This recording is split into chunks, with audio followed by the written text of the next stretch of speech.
But here we go, once again, the final map of the winner bracket final of HomeStory Cup. It's currently day 4 already. We did have all of a long night, so the energy level is still relatively low, but don't worry guys, we're definitely going to step it up later over the day as well. We're going to have only PvP for the rest of the day though. I'm not going to lie, I really don't mind. I love this matchup, I think it's really interesting. I guess for a couple of Terran and Zerg fans out there, this is not really the scenario that they had in mind, but still guys, stick around, it's going to be an awesome day. We're going to have a lot of awesome casters again, and yeah, just enjoy. Yep.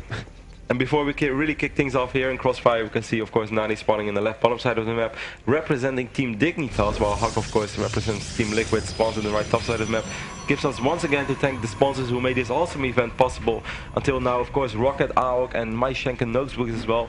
Go to Facebook, like the guys, and you can also win a couple of things as well. You can even win a laptop if you search for my XMG, I believe it's called, or just Schenken notebooks. Find them on Facebook, answer a question, and you're in the race actually to win a notebook. MySN is the correct search term. I just heard from someone backstage, so thank you very much for that one. You can also go to dignitas.NaNiwa/partner if you're looking for new gaming products. Rocket made an awesome deal for just this takes HomeStory Cup. You can buy the Aluminic and the mouse bungee, no, the Rocket Kova Plus in one bundle. Cheapest price you can find out there, and there's also a different offer which has the mouse bungee, the awesome headset, and also a bag to travel all your gaming or to keep all your gaming equipment in. If you are going to lands whatsoever, like these guys next to me, Night and Hasu. Once upon a time I used to do the same, but unfortunately that's quite a while ago. And last but not least, you can still support Take himself as well by just by just buying the HT pass, which is only €2.50 for today. You can watch the entire, you can watch a lot of PvPs basically in high definition. I'd love to watch PvP in high definition. Like if you chill at home and you have like a big screen TV and you connect your PC to it and you can watch PvP in HD. Yes. Oh yes, €2.50, a special offer. Even if you don't care that much about the quality anyway, you still want to show your appreciation to Take, just go to tv.esl.eu and buy your HT pass over there. It's only €2.50 and yeah, it's more than worth it. Yep. So let's come back to the game. We do see HuK is getting his core a little bit quicker once again. NaNiwa getting the second gas.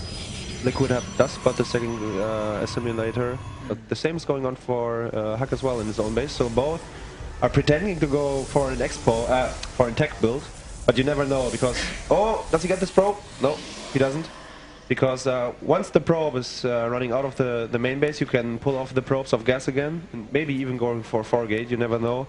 In PvP, pretty much everything is possible. We do see Chrono Boost on the Stalkers going on once again. Both players skip the Zealot. Nothing special so far. Let me see if HuK is checking his own main base for a proxy pylon. Not yet. So the Stalker is just marching to the middle. His own probe is still alive, while the Stalker killed the probe of HuK is going again for Blink and NaNiwa for Robotics. I do think in general... I'm not surprised at all. What about you? Me neither, man. Me neither. We do see the Twilight console a little bit faster, but this time by HuK though, since HuK is really not afraid anymore that Nani is going to forget him. But on this map, by the way, yeah. just go on. No, I think you were about to say the same as me. I really don't think Blink Stalkers are that effective on this map. I wanted to ask actually, because I'm not sure. I don't play this map too much in PvP, so I wanted to ask. Well, so my opinion in general, I think Robotics is -- 1. Yeah, me too. I think Robotics is more stable. Yeah, Blink Stalkers is so... We are both wrong. He's mixing up his playstyle, and the problem is that I think NaNiwa played Robo every game, right? Yeah. So going for DT is, extremely risky. Literally, but against a player who's always going Robo, right? I guess the only thing he could hope for is that Nani somehow is going to have only one observer and he's going to send it over to the other side of the map. I do think in general you will be able to do a lot of damage. I mean, if he goes for 3 or 4 Blink DTs, Nani won't have the force shield ready, and those DTs are actually going to kill the Robotics. It's going to take a century before the observer is back to the other side of the map. Yes, that's true, but it's so much gamble, I guess. Of course. It's very gamble. Yeah. I think NaNiwa will, if he will make, probably he will, yeah, he is making an observer. If he will send the observer to scout, he will just block off his ramp with his units. But that's still the thing. I guess HuK is just hoping for the fact that NaNiwa doesn't pay attention, doesn't see the blurry DTs incoming. And yeah, Nightingale is right. I remember that I always did it, but I stopped doing it because no one is playing DTs at the moment right now. So basically, what you can put 4 zealots here to block the ramp. I usually put any units if I send the observer. Oh, now it's going to be very important if this observer... Oh, he's keeping the observer over here.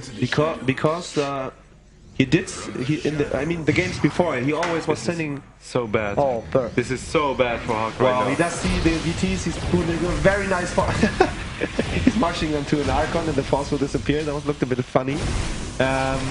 But basically... HuK is actually just trying to engage right now with the Archon and a couple of Zealots as well. Very interesting build. Nice force field once again. Nice force field indeed. And the Zealots from HuK will die. NaNiwa is looking so good for NaNiwa. It's 50 supply against 35. He's getting the Colossus already. We said the same last game. That's looking good for NaNiwa. I don't want to say again. That's looking good. Oh, but this time, like, he was going for DTs and he didn't do anything, and now he has to switch to Blink, and I think that NaNiwa will attack with the first Colossi, because he knows any other attack is so delayed. Yeah, exactly, and HuK can never really have that amount of units, which should really scare him, so I guess NaNiwa is just going to attack straight away with one Colossi. He's researching Thermal Lens though, so we might be wrong, he might just be waiting for two Colossi. He might play it extremely safe and go for an expand himself, but then you do kind of give HuK the ability to somehow come back into this game. Do you think it's wise to after you get this kind of advantage to make a thermal lance and not just push after one and second Colossus? I would just push. Yeah, I agree as well. I think one Colossi and attack would be better. But yeah, it's so hard to make a correct decision. I mean... Yeah, and it's always easier to talk from the observer point of view, of course. If you are NaNiwa, you still never know what is going on, but one thing you do know for sure is that he invested a lot into these 3 or 4 DTs. He won the Dark Templar right there. If he loses this DT, it would be horrible, I guess, because then he's losing the map control as well. Oh, it does get away. And I think that NaNiwa is feeling so comfortable right now. He didn't take any damage by the DT tech. Basically, the DTs are totally useless right now, and... he does have his second Colossus already on the field. The third one is coming. So I think we're going to see the same push as on dual side. Yeah, but this time he's making way more Zealots instead of Stalkers. He has only one Stalker. This is this is very good. I agree. This time he has no chance to lose the fight. For everyone who just tuned in, you are watching the winner bracket final of the HomeStory Cup here live in Krefeld. Of course, Germany. We see HuK playing Blink Stalkers once again while Nani went for the robotic facility build. It is 2-2 right now in the winner bracket final. We are playing best of 5. The loser of this game is going to have to face MC in a best of 5, and that's of course always dangerous.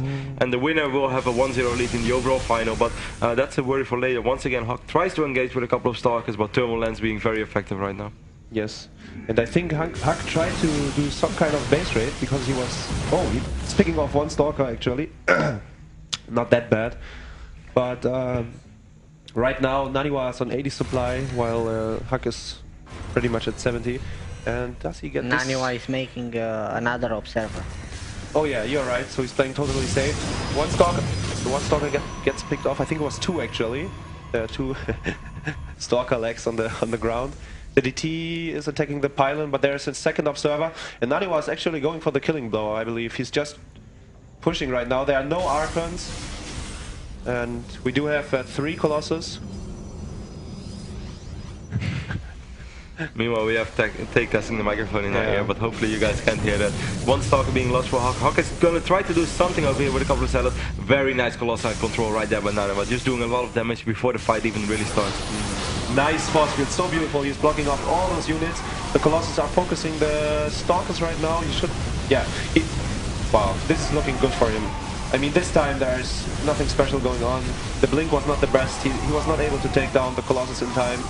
2 Colossus survived. And Nani's still just doing a little bit of hit and run micro once again, just temporarily retreating before he goes once again, using that thermal lens to its fullest potential. Once again, HuK trying to engage with Zealots, but he's literally losing every single Zealot right now. The remaining Stalk is taking a lot of damage too. NaNiwa still on 66 supply, and this is really going to be it. NaNiwa will win this series 3-2 and will advance to the overall final. Yeah, well, yeah, and it all came down to the tech route, which HuK was, GG by the way. GG. So NaNiwa advanced to the grand final 3-2 against Liquid HuK. And I really wonder why he went for DTs, because NaNiwa was going for Robo every game. It's such a risky call, but it's PvP, so sometimes you have to do such stuff. It didn't pay off, so I think it feels so bad for HuK right now. Yeah, certainly, because he knows that was just like a very unnecessary loss. Yeah. I mean, of course, you can always lose. It's always PvP. But this just literally, I mean, it couldn't have gone any worse either, though. He definitely didn't get lucky in his gamble as well. I mean, with a little bit of luck, the observer's out of position. You will at least be able to kill a couple of probes. I did really like the idea as well of just morphing him into an Archon. I guess it was like kind of the backup plan there was. Like, I'm going to try to kill him with DTs or at least do a lot of damage. If not, I'm going to morph into an Archon. I'm going to run up the choke with a lot of Zealots, hoping that he has 1 or 2 Immortals, which suck against Zealots. But neither of that really worked out. Excellent defense, of course, by NaNiwa once again. Mad props to him. But yeah, HuK definitely didn't get lucky in that game either.